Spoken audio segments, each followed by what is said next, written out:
দেওয়া হয় নাই। এমন 5টি স্পেশাল রহমত আল্লাহ তাআলা এই নবীর উম্মতদেরকে আল্লাহ নসিব করেছেন।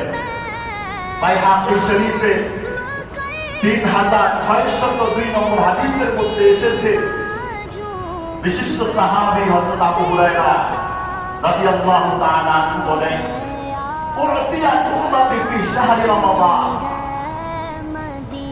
খামসু খিসাল লাম ইউতা উম্মাতুন মিন ক্বাবাল।